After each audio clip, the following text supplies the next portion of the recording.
The presenting sponsor for OnEducation is Classcraft. ISTE is right around the corner and Classcraft has something to share. Stay tuned to the podcast and keep your eyes on Twitter to see how Classcraft is going to once again change the way school is played. To learn more about Classcraft and get started on the road to the most fun you've ever had at school, visit classcraft.com/oneducation. Who cares if it increases engagement if you're not meeting learning objectives and facilitating instruction?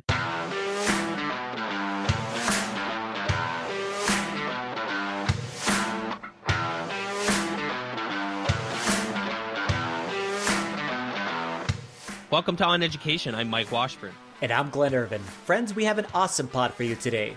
We will discuss the reasons why teachers adopt EdTech, why college enrollment is going down, whether or not gaming disorder should be diagnosed as an illness, and our guest this week is a phenomenal educator and speaker, Michael Bonner. How about those Raptors? Oh my goodness. They pulled it off, man. Actually, they destroyed them. I didn't even think at one point that Golden State was even in the game. Huge game one victory. Let's go Raptors. I'm super pumped about the game one victory. The Raptors played incredibly well from start to finish. It's funny, I let Isaac stay up and watch the whole game. He didn't have school on Friday, so Thursday night he was up till like midnight, and he was like, sitting on the couch over there, and he was pumped. Like they had like a 10-point lead with a couple minutes left, and I'm like, no, you don't celebrate anything yet. This is the golden. Like, I mean, they drop a couple threes and it's, they're right back in it, right? Yes, yes. You never know what can, and this is Golden State. We're not talking about, the crappy, 10 points is about the nothing Milwaukee for them. Bucks, Yeah, right? Yeah. 10 points in a second, yeah. That could happen. So I was like, no, man, they got to play the whole game. And even the last couple minutes, you can't take anything for granted with these guys. And they did that at least. I think that, I was watching really hard that last minute and a half that they didn't take their foot off the pedal, because I was worried that, with 10-point lead's pretty good. And in the regular season, a 10-point lead would be pretty locked down. But I mean, in the finals against Golden State, I don't think you take your foot off the gas at all. Anyways, super pumped about the game. Game two is tonight, and listen, man. I'm gonna be watching it. I don't think they can. Game one, that was the most lethargic version of Golden State I've ever seen. So many turnovers. Curry looked horrible. I mean, they looked way out of sync, which is, I think was their Toronto's defense was actually super frustrating them. So yeah. So we'll see game two. If they can keep that kind of thing, you're right. They might have a chance to win. They might have a chance to win. They might have a chance to win, yes. Mm-hmm. Though I'm not betting on them. I would still say 4 games in a row could still happen again now, man. You got 4 games in a row could totally happen. But do you think 4 games in a row could happen for the Raptors? No. No, not even close. No, man. They're going to wake up. It's kind of one of those things that a team like that, they've actually just been cruising through all the playoffs. Yes. They lost one of their best players. I don't even know if that really even has that much of an effect. A lot of people do think that it has a huge effect. I mean, obviously, Kevin Durant's probably the second best player in the whole league. But I don't know. We'll see. I think they actually play better without him. So we'll see how it actually works out for second game. I'll watch it. I think he's back for game 3. You think so? Okay. I think they only should play him if he's actually fully healthy. Sure. Because he needs to be himself. Yep. Cool. So chat on education this week was pretty awesome. It was busy. There was lots of fun conversations. It was probably the busiest chat on education we've had. It was pretty close, anyways. Talking about AR and VR. It was a good chat, right? Absolutely. A lot of people very interested in the topics of both augmented and virtual reality, the devices. We got all kinds of people that have never actually participated in the chat, and hopefully that continues, because that's really what we want. It's just a discussion to happen, and maybe some questions to be asked, some questions to be answered, some resources to be shared. That's what it's all about. I'm experiencing some serious FOMO here with Steve and Jamie and all Boy of these Drew. other Andrew, all of you got your Oculus Quests, and I'm sitting here twiddling my thumbs. And you were the guy that has all the games. I have all of the things, right? And I had a Rift. Yeah. Now it's like I regret getting rid of it. You know, I couldn't have used it with them. I don't have the space for a Rift, but with the Oculus Quest, because it's untethered, I can go down into the living room, which we have tons of room in the living room. Sure. And use it down there, and it's now we can get back to it. And so you're saying you're going to do it. I'm doing it. Yeah, for sure. And I think I have buy-in. One of the things I'm selling. So I have 2 Xbox Ones. One is in my office here, and one is in Isaac's room. So I'm selling the one I have in the office here. I never really use it. If I want to play Xbox, I can go into Isaac's room and play his. But I'm gonna sell that, a couple games, couple controllers. I should get me about $200 or $300 Canadian, and then the Quest I think is $550 Canadian. So I'm in, man. I'm gunning for it. Hopefully by the end of sometime around July, I'll be able to get it, and after I get through all of this nonsense with us traveling and then you'll actually be able to use it. Yes, right. Exactly. Yeah, yes. I'm gonna be gone like basically for the next 3 weeks straight after next week. So no time Don't need to it be now. Right. No, not at all. So lots of interesting articles came up this week that, you know, we talk about some of this stuff pretty often. So this is another one here: why teachers adopt EdTech and why they don't. And we've talked about this before. There's a great quote in it that I pulled out and put right into the outline. I could probably count the number of tools I tried out and tested. That number would be in the double digits. And the number of education-specific apps, services, and software I actually used consistently, those I could easily count on one hand. Exactly what we've talked about before. Absolutely. When we had Diana McGee on, we talked Yes. about vetting EdTech and how teachers pick up all of this stuff or try all this stuff or set up accounts for all these things and never, or get bought a whole bunch of stuff. Yes. And never actually use it, right? Yes. And I think this article really hits home the key points. Number one is anytime you're talking about EdTech, whether it be a actual physical tool, some sort of thing like we were talking about, VR, AR, is it going to help you meet learning objectives? The other 2 main points on this is, will it increase engagement? That one I think is usually what people lead with. And I think you would agree with Mike, is people are looking at engagement as the number one thing. And they're like, okay, cool. Then it's going to help. Learning will happen no matter what because engagement is there. And that's not necessarily the case. Right. And then the other one is facilitate instruction. That's really one of the reasons why I always, you throw out certain tools that you really love. It's one of the reasons why I like Nearpod is it facilitates direct instruction, and it helps the teacher to basically know what the students do know with formative assessment right on the fly. And as a teacher, you can change up your lessons, be able to include everybody in them. And that's the kind of tools that I really love, is the things that you can tell do all of these things, help you meet the learning objectives, increase engagement, and facilitate instruction. But if it can't do that, you probably don't want to buy it, especially you don't want to buy it in bulk, right at the beginning, and just invest hardcore into something like that. So you're right. We've talked about this a lot, and we will continue to talk about it as we go through. Even when we start talking about specific tools, if we don't feel like it's going to really make that big of an impact, we're going to say it, 100%, because the thing we have now is an ecosystem of educational technology that is really well developed and established. This isn't like 2010, 2012 anymore. The ground has shifted on this so much in the last 7 to 9 years that, we have the Google apps for education, all of those apps. We have Nearpod. We have some of these apps and tools are super well established.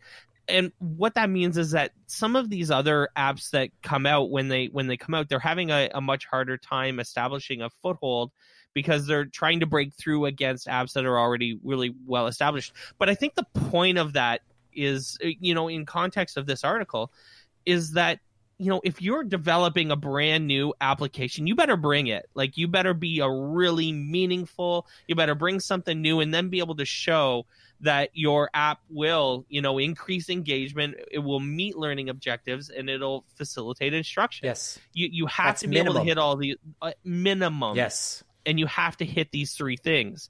And there are a lot of these new tools and stuff that just simply don't do that. No. And to be honest, there are really well-known tools. This adds a whole other layer of complexity, that there are all of these tools that we even know and love and use. And Minecraft might be a really good example of this, where it absolutely can increase engagement. But if you're not using it right, if you're not doing it the right way, who cares if it increases engagement if you're not meeting learning objectives and facilitating instruction? Yep. Yes, we know that Minecraft increases engagement. We know that games-based learning is the best way to get your kids' attention. But if you're not going to use games-based learning in the right way, for the right things at the right time and in the right context, you're not doing anything. You're not solving any problems, and you're certainly not teaching well. And that goes right back to what you always talk about too, Mike, which is we need to be trained. We need to make sure that as educators, we need to be trained on how to best use these tools. Like, you'd say that because this is the connection. This is the missing thing. It's like Minecraft is amazing. Yeah. But it's not easy to use as a tool. It's actually really, really complex. It might be one of the hardest tools to use and do well. Yes. And it takes an investment of time. It takes an investment as an educator. It takes it is quite a bit of a learning curve, even within your students too. Them adopting that as far as the game-based learning kind of pedagogy. But in the end, the biggest thing, as you've stated before and you continue to state, is we need to make sure that we receive the proper professional development. It can't be one time. It's got to be continuous, ongoing, and it's got to be specific to these things to make sure that we continue to work on them. Basically formative assess ourselves, our educators, to continue to grow in the profession and in using these tools. Otherwise, we're just throwing some stuff out there and hoping that it does good, and that's not a good way to teach or to be an institution. Not at all. The second article, why is college enrollment going down? Pretty interesting article. Lots of interesting numbers. Lots of states are hitting big drops. 4 to 5% drops in enrollment in places like Illinois, North Dakota, Hawaii, Kansas, Florida. New Hampshire saw a 10% increase. So, there's some really interesting numbers here. But, I think that there's a lot to say about why student, enrollment is going down in college and university, and it's got to have at least something to do with the fact that when you exit college or university, you have $150,000 to $200,000 in debt, which is friggin' ridiculous. It's so disgusting and gross, and it doesn't surprise me. Actually, you know what? It shows me though that this generation that's going out to potentially be at a university, potentially going into this thing that are not going, because it says 300,000 fewer students are going to be attending than they were last year. They're educating themselves, about like what are their options. They're saying, okay, what are my options? I can do this and accumulate basically debt because I don't have the money to be able to go ahead and pay for this right at this moment. Or I can do these other things to go ahead and develop some skills in a variety of different things. It's not this I guess the misnomer would be that you think that these people are not going to go do anything or they're going to go directly to work. They could. They could. But a lot of them, I think, are going to be trained in other ways. Maybe they're going to develop some specific skills in an online format, whatever it might be, and apprenticeships or whatever. And they're not going to accumulate that gigantic debt at the end of their training, at the end of the thing, and then they're going to be ready to go ahead and go into the workforce. So it's a very interesting shift that's taking place. I think it has to do too with what Don Wettrick was talking about. That whole it's funny because I was thinking about Don Wettrick at the exact same time. The gig economy. Yeah, exactly. Right. Yeah. So basically, the emergence of the gig economy, I think, huge impact on education at the university level. And we've talked about this before, I'm sure, on the show. I'm almost positive that we said the universities are going to have to adjust the way that they give out degrees. And I thought more it kind of like associated with what Noah talks about too, Geisel, as far as badges and certifications and micro credentialing. That's going to have to be included at university levels for someone to be interested in that. I can go get my micro credentialing in specific types of coding in a 6-month program, and then I will be placed at a specific university. That will get you some students to be able to start coming in. So I think it's going to have a gigantic impact, both the student loan debt and then the emergence of the gig economy. The third article we came across this week is gaming disorder and illness, and the what is the health organization? The World Health. The World Health Organization has just certified, or I mean whatever the hell you want to call it, but said that gaming addiction or gaming disorder, they call it gaming disorder, which is dumb, but that's a weird name too. I actually get this a little bit, that they've called this an illness, but maybe in a different slant. I have a different perspective on this, maybe than the gamers. Gamers are going to share this article and say this is stupid. It's all about personal responsibility. Everything can be an addiction. Blah blah blah blah blah. That's like the common counter argument to gaming addiction it's typical from gamers. But one of the things that a lot of people need to remember is that these things are built to be addicting. They are built by experts who are professionals at creating addictive experiences. That's literally their job. If a game wasn't addicting, no one would play it, and then you wouldn't have a popular game. And if you're trying to sell games, your job is to make it as good as possible so that people want to play it all the time. So I get it. It's the same way social media is an addiction. I mean, we know, for example, and there's been tons of research about, even why your notifications, that number is red. And it's red for a reason. It could be orange, attention. It could be yellow, It could be blue, it could be whatever the hell color you want it to be. It's red for a reason. It's red because it's part of the addiction. It's part of the dopamine kind of hit that you get when you see that people like your tweet or, hit love on an Instagram picture or whatever. It's part of that, that constant, experience of being liked. And that's part of the addictive nature of social media.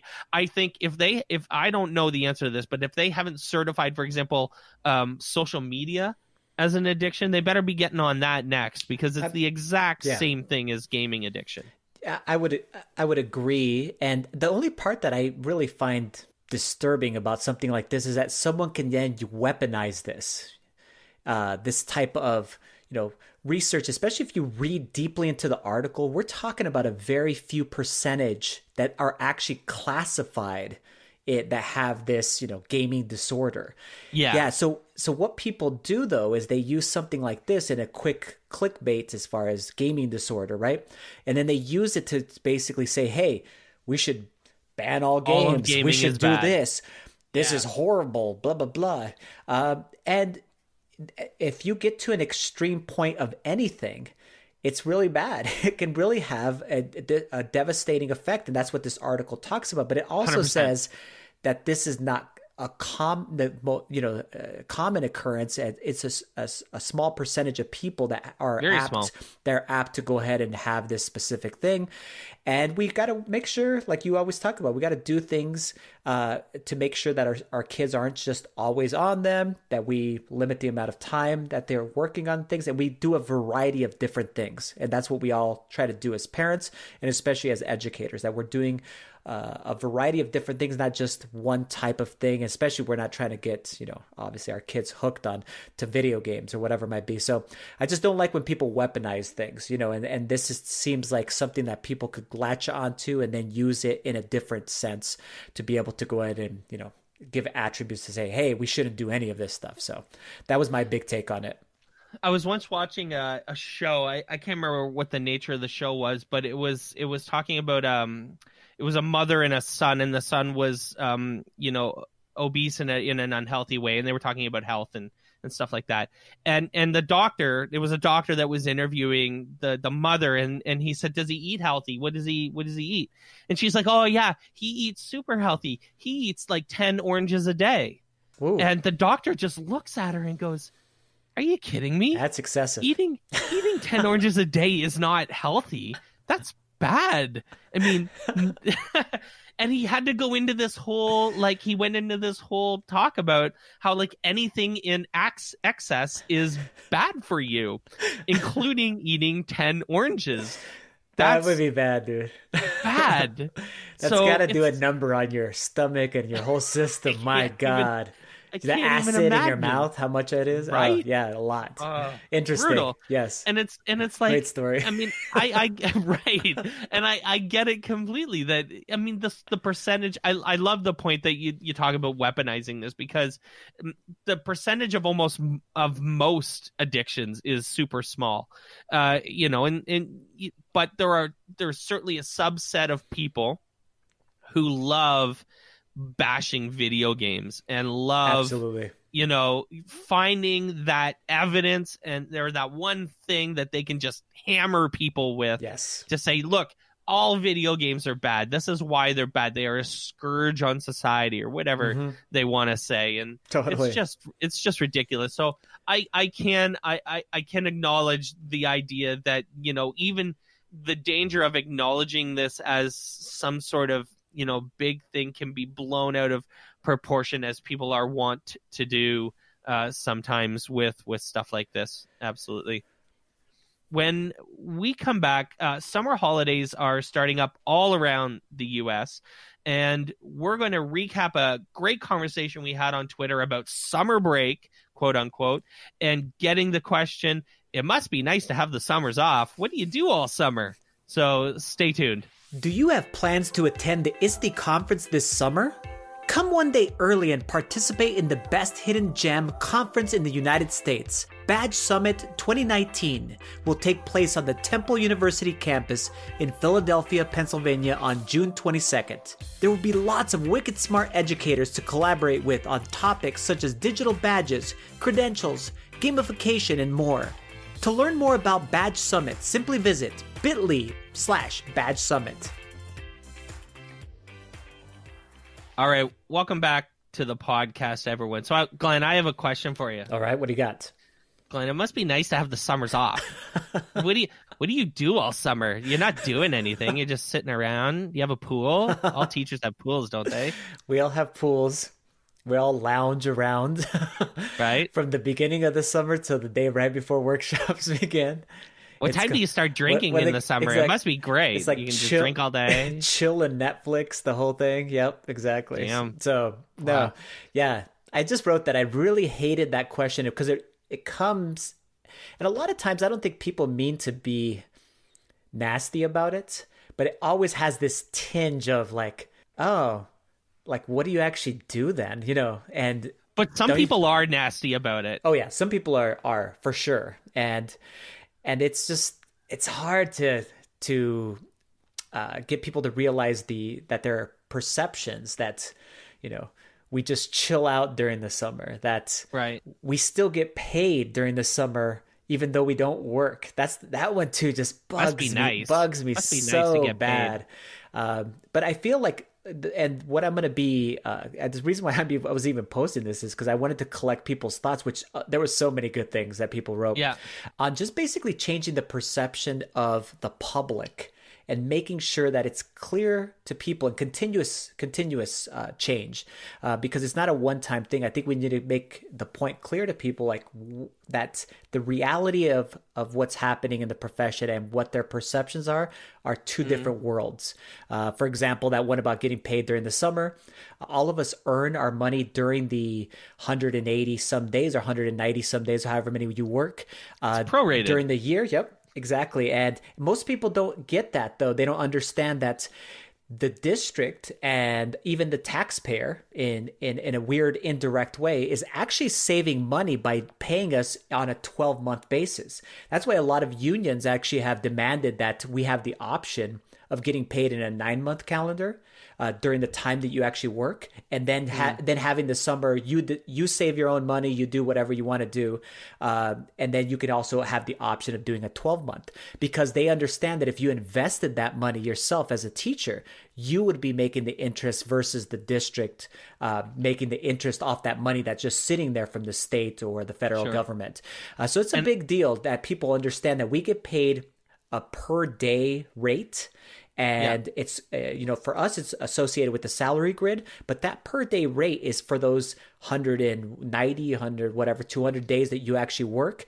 You split it up, you multiply it times that number, and you get your total salary. But for us, it's distributed among, my school, 24 pay periods. Some schools only 12 pay periods, one per month.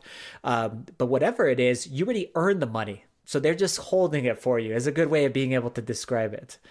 This is the first summer that I am getting paid in the summer. Remember, we talked about this. I am one of the rare Ontario teachers that didn't get paid during the summer. Yes. Every public school board in Canada, I believe, in Ontario for sure, has this prorated pay system where you get paid during the school year. Yes. I worked at a private school that, technically my contract was a temporary, like almost like a seasonal contract. Oh, wow. I signed a contract every year that paid me, or that I was employed from September to the end of June. And then I was technically, on paper, I was laid off at the end of every year. That's crazy. I got what in Canada they call a record of employment. This is the slip that they give you when you're laid off or you're fired or terminated. Yeah, it's called a record of employment. And actually, for the first couple of years, I went and submitted for unemployment insurance because you were unemployed.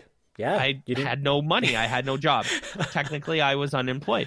So this is actually the first year that I'm going to be earning an income in the summer. And we're excited about that. Let me tell you.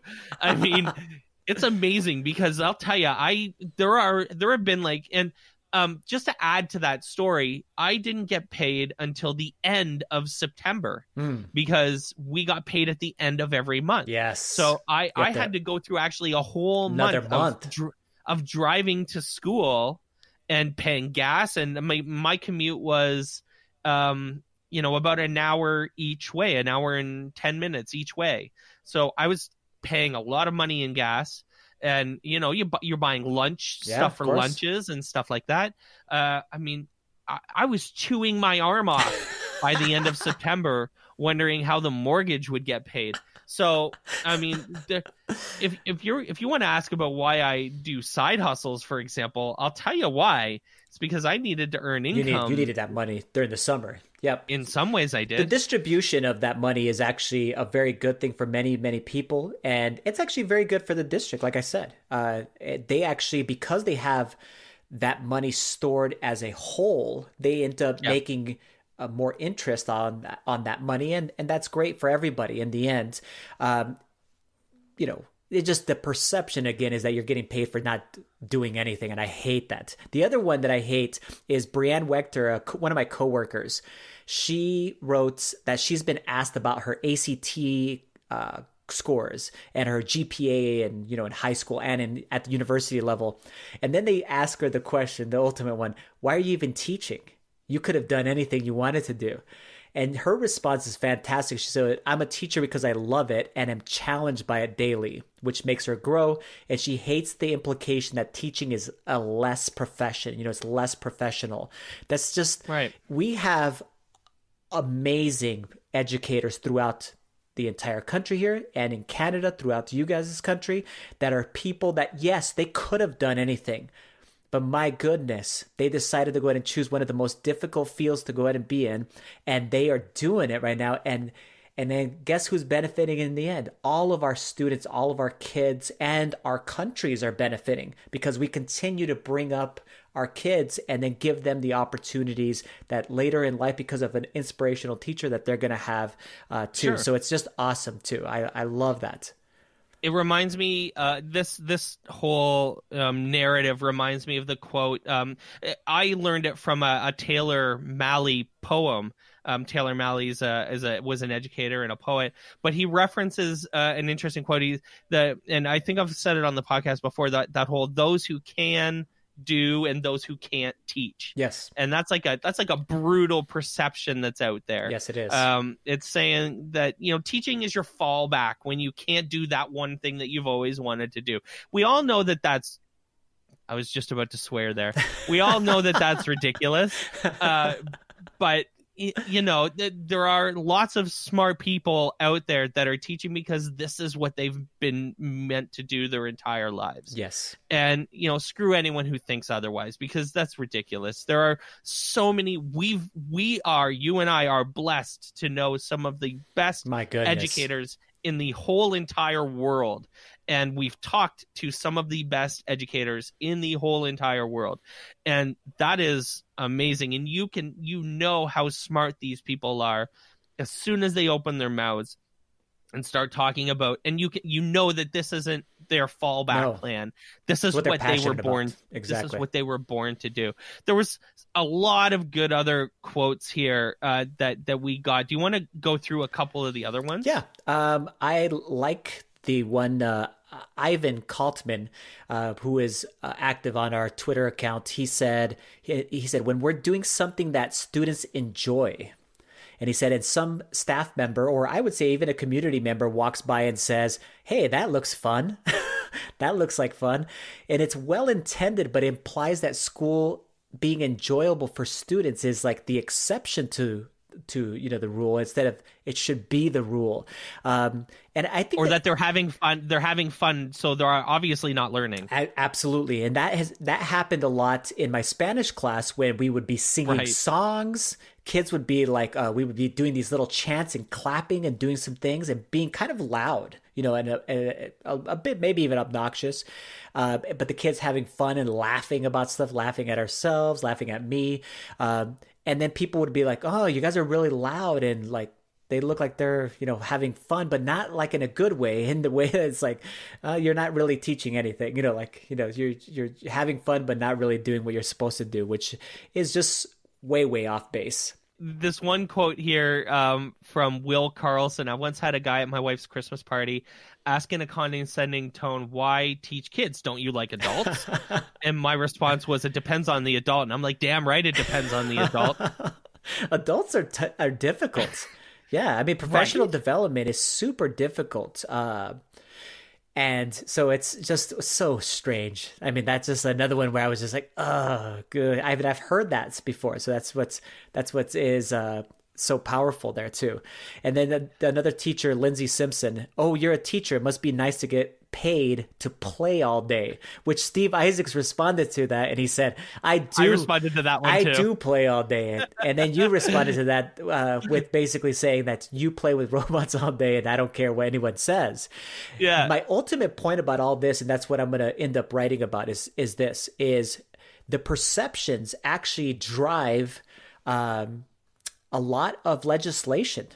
Sure they do. And not only do they basically drive legislation in our schools, as we've talked about before, things like passing levies or being able to pass things to be able to bring up our schools, whether it be building things or it actually be to be able to raise more money so that we can pay our teachers a better salary, whatever it might be, are super difficult things to do. And a lot of it has to do with these kind of perceptions that live out there just socially. And it doesn't have to do specifically with social media, because some of these things have lived way before the advent of social media. And so it's our job, though, to make sure we clear up the air, to be, clear about it. We don't have to be hostile about it, but we can be like, hey, here's the reality, just so you know. I don't know if you actually do know, but here's the situation. And a lot of people, the people that are actually worth it, go like, oh, I didn't actually realize that. Oh, I didn't understand that was the actual case about whatever it might be. And that's a good thing for people to know and understand, to hear the real stories about what are happening, the long days that people put in, the weekend work that people do, and the hard work that they do during the summer. Whatever it is that you do during the summer, obviously don't be ashamed of whatever it is that you want to do. Not at all. But there's amazing stuff that happens during the summer. I've seen so many people collaborating, doing all kinds of crazy things, and thinking already. There's people that are DMing us right now, thinking of ideas about what they're going to do next year and how they're going to surprise the kids. And I mean, like, stuff like that is the norm. And that's what people don't understand. It's not the exception. That's what people are doing. All of our educators are doing as the year finishes, reflecting, and then during the summer, putting that hard work into what's going to happen next year and make my lessons that much better. Absolutely. We're heading to ISTE in just a few weeks. Oh, man. It's coming up soon. That's crazy. Leading up to the event, we're thrilled to have lined up some of the great keynote presenters at this year's conference. And when we come back, we'll be chatting with Michael Bonner. So stay with us.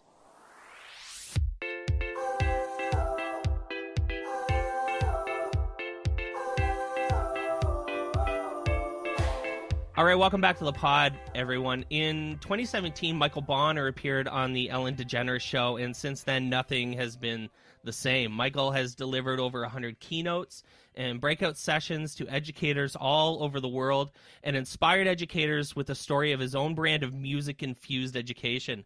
Michael will be a keynote speaker at ISTE and joins us on the podcast today. Welcome, Michael. Hey, thank you. Thank you guys so much for having me. I appreciate it. So, Michael, we've told a lot of great stories on this podcast, and we've had amazing guests share their stories. But I mean, I'm telling you, I'm not sure there's a better story out there than yours. That's flattering. I don't really want to spoil any of it in the question. So maybe you can just give us a bit of the history that's led to us being together today. Take as long as you want, because this is a wicked story. So my name is Michael Bonner. I am an educator, teaching for about 7 years now, going into my 7th year of teaching. And during my 3rd year of teaching, I absolutely wanted to stop being a teacher. I was completely burnt out. I was working at a school that is 100% free and reduced lunch.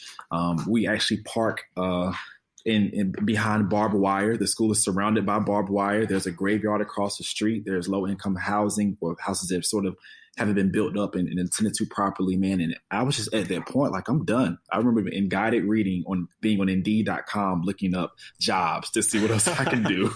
Right. And I just had this moment where Maya Angelou has this quote that you shouldn't just want to survive, you should want to thrive. And I just told myself, if I'm going to be a teacher, I'm going to like my classroom. I'm going to actually enjoy doing this, and I'm going to put my heart into it. So that summer, man, I just took a lot of time reflecting and thinking about what can I do to switch it up and become better as far as an educator. And that year I had this amazing group of kids, 20 kids, about 14 boys, 6 girls, beautiful individuals. And I taught them this test. I taught them this standard 2RO.1, 2.1, which is the essential questions in 2nd grade: who, what, when, where, why, and how. And I gave them this assessment, man, and only 2 out of 20 kids passed. And like every teacher, you're frustrated with the data. Like, what is this mess? Going to the principal, they can't read. I don't know what the issue is. And she said this jaw-dropping quote to me and said, Michael, if 80% of your students fail an assessment, the problem isn't the students. The problem is you. Wow. 100%. Yep. And I said, okay. So I remember going back to the kids, and they kept bobbing their head to this, song in class as we were rotating and cleaning up. I said, I'm going to make some content to this. I said, guys, if you actually pass this assessment and 14 of you pass, I'll make you a music video with my Samsung Galaxy S7. I don't even know what I'm doing with it, but I'll make you a music video. And man, they really took it seriously. I retaught the content differently. I was more engaged through whole brain teaching, and I gave the assessment. Before I know it, 14 passed. I posted the video on Facebook when me and my coworkers went out for a good evening on Friday night. And that next morning, I had 1,000 shares on Facebook, and it just blew up into something that I've never thought would happen. That's what an amazing story. I love it. And so can you tell us what happens after that? Because what happens after that is mind-boggling. So we post a video, and of course it's getting a lot of local attention. Then all of a sudden, I'm taking my kids to lunch one day, and we get this phone call in the cafeteria. Hey, Mr. Bonner, you're needed to the office. Oh, like, boy. What? I'm needed to You're the in office. trouble. Right. I'm here with my kids. You want me to make them throw their lunch away to come to the office? So I go down to the office, and there's Miss Chapman with her lovely smile, the school secretary, and both my administrators, Miss Lakeisha Lynch. And they were just standing there just looking at me with a smile. And Miss Chapman was like, hey, somebody's on the phone for you. And I'm like, is it a parent? Like, I don't have time to argue with the parent. Like, I'm hungry. The kids are hungry. And man, I pick up the phone, and the person says, hey, this is Courtney from the Ellen DeGeneres Show. And the school erupted. I have the actual video footage, I believe, on my old iPhone inside of my apartment. I was completely thrown away. And from there, man, it spiraled to me going on to her show, to NBC Nightly News, to Ashton Kutcher, to Vocabulary, to Front Row. It's turned into this thing. And since that moment, man, I've been traveling the country and still being a teacher full time and just really pushing the message of how important education is. Awesome. Yeah. God, amazing. God, amazing. We love that. Yeah. So, and anyone who listens regularly to our podcast knows that Glenn and I aren't afraid to dig into the messy topics in education. We've covered inequality. Yes. We've covered self-segregation. Yes. We even took a deep dive into school funding with the head of policy from EdBuild. That's an education think tank. But as a former private school teacher, my personal background in education is super far removed from issues surrounding poverty and homelessness. Right. I'd like to frame this question in a way that helps educators, because that's most of our listeners, and including myself, understand this world a little bit better. Okay. What do you think educators understand the least about working in these communities? For example, in this context, what advice might you give to a new teacher? If you had a new teacher coming to your school who also didn't have this background and was working in an environment like the school that you were working at, what do you think you would tell them? What do you think you would share with them about working in a Title I school, for example? When individuals grow up in poverty, Eric Jensen has a beautiful book on it as well, Teaching with Poverty in Mind. I had to learn, even as an African-American male, in the neighborhood I was teaching in, it was mainly students of color, specifically African-American children. And oftentimes, due to implicit bias in media, we automatically have thoughts towards individuals that come from that environment. And one of the biggest lessons that taught me working at South Greenville Elementary was just because a child comes from poverty or has a lack of resources doesn't mean they're not gifted and have the ability to learn. You have to find different ways to engage that child and build a relationship with that child before the content actually goes through. And oftentimes in education, we're so excited about teaching content, and we're so excited about the flexible seating in our lesson, Chevron lesson plan notebooks, that we don't think about that there's some children who actually need some love and care. And once you give that to them, they can perform and they can code and they can articulate just as well as anybody else. But when you don't have the basic needs, food, clothing, a shelter, you're not going to be as focused. So, Michael, one of the topics you speak about is teacher quality and the critical attributes that every educator must possess in order to effectively lead a classroom. So can you share a bit about what are those attributes to our audience? So there's a guy by the name of Dr. James Johnson from the University of Chapel Hill who actually has this theory called the Browning of America. And what he's essentially saying is the Hispanic population is having twice as many babies as the African American and the Caucasian population, which means that the United States of America is becoming more diverse, whether you like it or not, right? Absolutely. So with that topic, within that speech, I make sure I get educators to understand that we must check our own biases, whether they're implicit or explicit. The second point I always touch on is how are we actually teaching our children, and how can we make sure we differentiate our lessons so that every child can have a phenomenal learning experience? And the third point I always touch on is to remind educators of how important we actually are. Oftentimes we forget that in this chaotic world that we're in. Yes. And we always often receive the opposite message, especially out in the media. Yes. So something different here, because one of the most appealing, there's so many appealing things about your story, but for Mike and I, it really struck a chord with us because we both have music in our backgrounds. Yeah. Mike's dad and my brother are both professional musicians. Wow. And both Mike and I play guitar, and do some different things. But so my question is basically tell us about the connection you make between music and your teaching and how important that was, or that is. For me as an educator, if I call myself an educator, that means I must be willing to explore different cultures to make sure that child is having a phenomenal academic experience. And with that, there are certain things within in humanity that just automatically brings us closer together, like how me and Mike were talking about Toronto, and automatically a smile, we got a connection. Sports, music, food. So for me, music is one of those things that, anybody that has a great playlist when you're riding with them in the car, it's like the conversation goes easier, right? And I've noticed children today, they're inside of this and they're submerged inside of different types of music. So I tried to use something and switch it around to try to teach through it, use it as an avenue, use music as an avenue. The same way we can use technology as an avenue to get a child to understand something. I use the music in that context, and students love it. They love it. I love it. Teachers love it. I rave all the time about vocabulary. I used to use it all the time when I was teaching. I can't get over like the smile and like just the way that kids go crazy over something like vocabulary is mind-boggling. It's I mean that I used to teach I was a computer science teacher, so the one way that I used vocabulary, there's a great free resource made by them that they did with Common Sense Media, and it was about social media and sharing, and it was in their style, so it was rad. You must love tools like that. I do. And I think it's just a beautiful thing when educators can find a way to just become creative. I tell people all the time, I'm not a rapper. You guys, I can't rap to save my life, but I'll try my best to make myself appear as awkward as possible to ensure my children are having a great experience, right? Because that's what made it so cool about the video. I mean, the video we posted, I was trying to put things in normal speed. It was like, no, Mr. Bonner, you're old. That needs to be in slow motion. It looks better. A 6-year-old telling a 27-year-old that I'm old, right? So, it was a great moment, man, and I think music and vocabulary is phenomenal, a beautiful resource. Yeah. So you're speaking at ISTE this year, and first off, I mean that's a hell of a stage. I mean, we've both been there, and that's a huge accomplishment. You must be pinching yourself to think you have the opportunity to speak to so many and share your story. It's awesome. We're really excited. We'll be there, and hopefully we can connect there and shake your hand and say hi. Could you give us a little sense? Don't spoil the whole thing, obviously, man, because I mean it's a big deal. But give us a little sense of what you're going to be talking to us about there. So for the keynote or for the actual morning session I'm doing? For the keynote. So for the keynote, honestly, well, you can talk about both too. Cool, man. I'm going to save the morning session for fun. But no, the keynote, what I really want to do is I want to drive home the concept of legacy. I really want us to begin to understand as educators that every other profession directly is impacted by us. And once we fully understand that, and once the world begins to understand that, they'll be a little bit more cautious in how they treat teachers.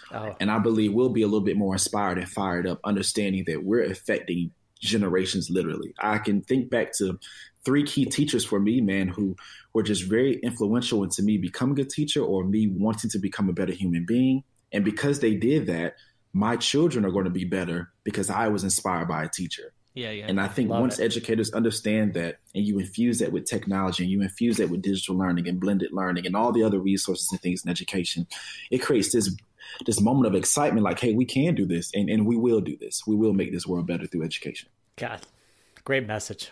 So a fun one now. Here we go. I love it. Let's do it. So the finals, the NBA finals are on. I'm Canadian. I live just a little bit north of Toronto, so obviously you know where I lie on this. Glen actually did like a super hot take last week and said that they were going to get swept. So I'm just right now. I'm proud that he's Raptors proud of his one win so far. Right, I'm happy.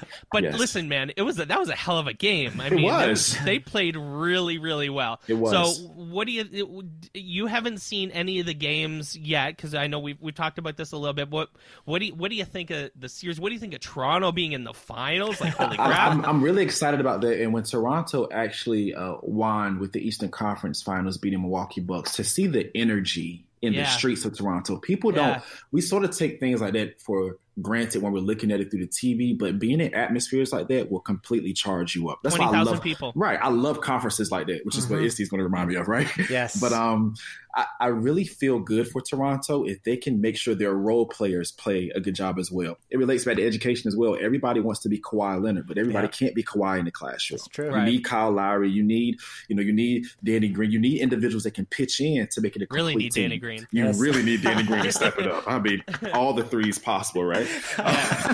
But I feel good for Toronto. I really want them to win. I'm just the person that I just have a respect for teams that can build themselves up from the bottom and then win something. If you're already put together, you already have a great system and you're winning, I applaud you. But I like the underdog. I like the fight. Yes. I love it too. I'm pumped for tonight. Please make sure you fill me. I'm gonna follow you guys on Twitter or something. So I'm gonna be looking for updates or something. Absolutely, man. Well, we're gonna tag you. I'll send you DMs all night, man. Exactly. Perfect. Talking about that, Michael. Yeah. If anybody wants to be able to connect with you or learn more about you, where can they go to? Definitely. Follow me on Twitter, which is at Michael Bonner _. Instagram is the same, at Michael Bonner _. And on Facebook, it's Michael Bonner -Bonnerville. I'm pretty active on all of them. I'm starting now to understand the different mediums of social media. So for Facebook, I put, all the videos and pictures of my kids because there's a huge audience on Facebook. On Instagram, for me, it's more visual. So people like to see what kind of things are going on. And Twitter, I've learned, is more for discussion. So I told myself by the end of this month, I want to make sure I just get into deeper discussions on Twitter. I get a lot of my research-based article from Twitter. There's a lot of phenomenal hashtags to follow on Twitter. Sure. So I would love to connect with people. Let's do that. Awesome. Yes. Amazing. I've been thinking a lot about TikTok. Have you seen this app called TikTok? I have not, and I'm glad you said that. I'm going to get a pen right now. TikTok. TikTok. TikTok? TikTok. Yes. Yeah. That might be your jam, man. I think that you could do some cool things with music. Like it's definitely, there's a lot of like music and dancing on TikTok. Yeah. I mean, I think edu TikTok could be a thing. It really could. And I think that you could Bonnerville could make a big splash on TikTok. It's crazy. I actually mentioned because before TikTok it was Musical.ly, and I actually mentioned that it's going to be talked about in the morning session. Just how can we make education better? So yeah, I'm a fan of it. I'm a fan. Awesome. Rad. Awesome. Michael, thanks for joining us. This has been very, very cool. Michael's at ISTE, and hopefully you all come and see him there. Thanks again for joining us, man. Definitely. It's my pleasure, man. I hope to see everybody there so we can have a phenomenal time, and I'm excited. Let's do it. Thanks for listening to On Education. My name is Mike Washburn. My co-host is Glen Irvin. Want to get in touch with us? Check out our website at oneducationpodcast.com. You can tweet us at oneducationpod. Glen is at Irv Spanish on Twitter. I can be found on Twitter at Mr. Washburn. You can find us on Facebook by visiting facebook.com/oneducationpod. We're also on Instagram at oneducationpod. If you're enjoying the show and think others would too, we'd be thrilled if you shared it with them. Please leave us a rating or review in Apple Podcasts or on the Google Play Store. When you leave a rating, it gives our rankings a boost. This helps others discover the show. We want to thank our presenting sponsor, Classcraft, for supporting us. Check out classcraft.com/oneducation to learn more about them. Thanks as always for listening. Stay awesome. See you soon.